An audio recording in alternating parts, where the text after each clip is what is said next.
Lean Six Sigma Curriculum. Analyse statistique descriptive et graphique. Représentation graphique des données. Carte barre et diagramme de Pareto.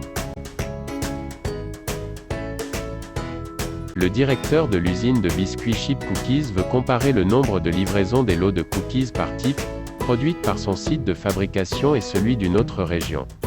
4 produits sont systématiquement produits dans les deux usines. Comment peut-il comparer leur fréquence? Pour mieux comprendre ces données, il est utile d'établir des comparaisons à la fois au sein de chaque site et entre eux.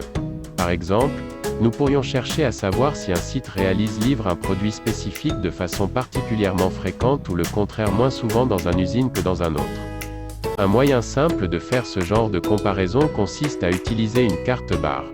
Dans cette activité, nous allons parcourir les étapes à suivre pour afficher cette carte dans le logiciel Minitab et Excel. Sur Minitab, l'analyse des données donnera le graphique suivant. Les types de produits est indiqué sur l'axe horizontal. La fréquence de chaque produit est indiquée par un nombre sur l'axe vertical. Par exemple, le nombre de lots de produits cookies chocolat produits à l'usine 1 est de 47, contre 23 pour l'usine 2.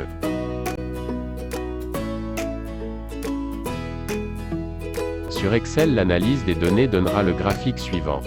Les informations restent les mêmes que sur Minitab pour ce graphique, mais il nécessite une préparation des données en avance.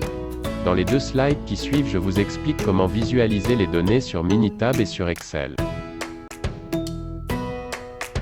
Dans Minitab, choisissez Graphique, Carte barre. Tout d'abord, nous choisissons la façon dont les barres du graphique représenteront nos données. Plusieurs options sont disponibles. Dénombrement de valeurs uniques, pour comparer le nombre ou la fréquence de plusieurs valeurs de groupe, fonction de variable, pour comparer une fonction, comme la moyenne, de 2 groupes ou plus, ou valeur à partir d'un tableau, pour comparer des données récapitulatives lorsque nous n'avons pas de données brutes.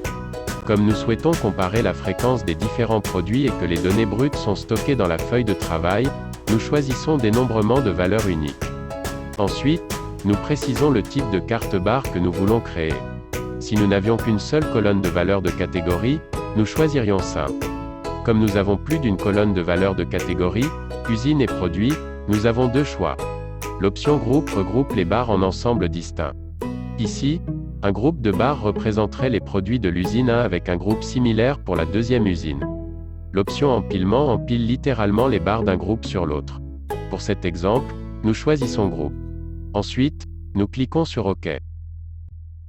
Nous devons à présent indiquer les colonnes que nous voulons inclure. Sous variable de catégorie, nous entrons donc usine et produit. Nous cliquons ensuite sur OK pour afficher la carte barre.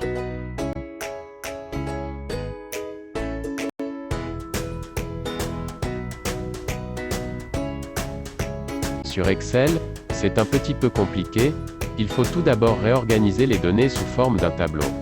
Moi j'utilise des formules, ça me facilite la tâche, et c'est beaucoup mieux de les compter manuellement. La formule de comptage c'est countif en anglais ou NB-Science en français, puisqu'on va utiliser un ensemble de données groupées.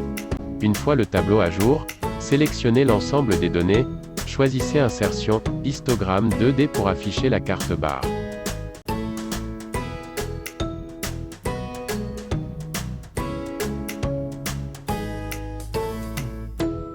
Merci. J'espère que ce module vous plaira.